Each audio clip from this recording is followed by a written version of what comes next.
Bonjour mesdames et messieurs, ici Charlotte Tremblay de Fréquence MB. Voici votre actualité de la semaine. Vendredi dernier, c'est le Sommet Jeunesse qui a envahi l'Hôtel de Ville. Le Sommet Jeunesse est un rassemblement de jeunes qui vont parler des enjeux de société ainsi que des actions qu'ils veulent poser pour rendre la ville de Gatineau meilleure. Je me trouve présentement devant le maire de Gatineau, Maxime Penneau-Jobin. Monsieur le maire, en quoi l'implication des jeunes au Sommet Jeunesse peut influencer vos décisions? Bien, nous, comme ville, on se fait ce qu'on appelle une stratégie jeunesse. Là. On fait une planification pour quels sont les services qu'on veut offrir aux jeunes, comment on veut transformer nos services en sport, en loisirs, en culture, puis d'avoir l'opinion des jeunes sur qu'est-ce qui est une priorité pour eux.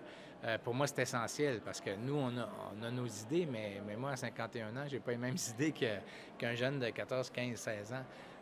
Ça va influencer l'ensemble de nos actions par la suite. Pourquoi c'est important pour vous de connaître l'opinion des jeunes? Des fois, on dit deux têtes valent mieux qu'une. On peut aussi dire que 150 têtes valent mieux que la mienne. Ça fait que cette opinion-là, pour moi, va améliorer notre décision. Si j'avais à répondre brièvement, c'est qu'on va prendre des meilleures décisions parce qu'on a écouté les jeunes. Et pour terminer, comment entrevoyez-vous la place des jeunes dans la ville de Gatineau? Bien, pour moi, les jeunes doivent être un peu partout dans notre réflexion par rapport à ce qu'on fait comme ville.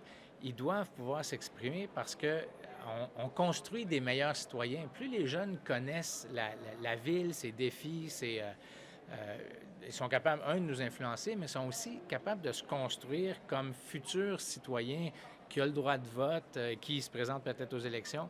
Ça fait que la place, pour moi, il faut que ça soit un peu au cœur de nos préoccupations pour prendre des meilleures décisions à court terme, mais aussi pour préparer l'avenir, pour qu'il y ait peut-être des gens qui me remplacent puis qui vont avoir été influencés par ce qu'on va avoir fait comme ville auprès des jeunes.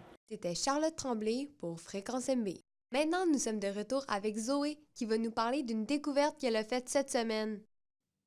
Au large de la Côte d'Ivoire, un lieu pas comme les autres s'y trouve. Je vous parle ici d'une île artificielle, mais attendez d'entendre la suite. Ce lieu de villégiature a été construit par un entrepreneur français dans le but de sensibiliser les gens à la cause environnementale et aux déchets de plastique dans l'océan. Il a pris 6 ans à récupérer toutes ces bouteilles afin de construire cette île de villégiature. Ce paradis sur Terre est constitué de 700 000 bouteilles de plastique afin que l'île puisse flotter. De plus, elle est alimentée en électricité grâce à des panneaux solaires et pèse environ 200 tonnes au total. C'est épatant de voir cela. Personnellement, cet entrepreneur me donne espoir qu'il y a toujours moyen de faire de petits changements pour réduire notre empreinte environnementale. On continue avec le reportage d'Hazel qui nous conscientise sur l'espace dans les aires de casier. La circulation massive des élèves restreint notre espace. Voici l'opinion de quelques élèves de l'école face à ce sujet. Ils sont trop proches ensemble. Tout le monde est trop coincé. Ouais, il n'y a pas assez de place pour marcher dans le coin. Insuffisant. Ça garoche, tout le monde se frappe, ça n'a pas de bon sens, on dirait un zoo. Qu'ils sont trop loin des locales, des élèves.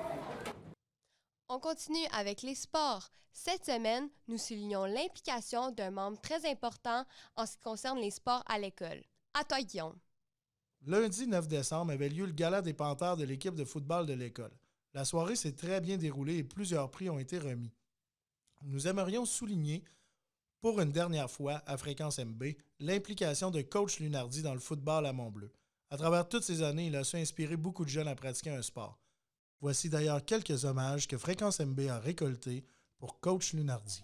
C'est un bon coach, puis qui devrait rester. Ben, je veux lui dire, c'est un beau coach, puis que j'ai mis mon expérience avec lui. C'est un bon coach. C'est quand c'est le temps de travailler, il nous fait travailler, mais quand comme on joue bien et tout, il sait comment nous récompenser. Je dirais que je suis fier que c'était mon coach, puis que je suis honoré de jouer pour lui. Ça fait 7 ans que c'est dans notre famille, puis bien que ça prend beaucoup d'espace, je pense aussi que ça va beaucoup nous manquer, puis je suis vraiment fière de lui. J'aime ça venir au football avec papa. Je t'aime. C'était tout pour votre actualité de la semaine. C'était Charlotte Tremblay pour Fréquence MB.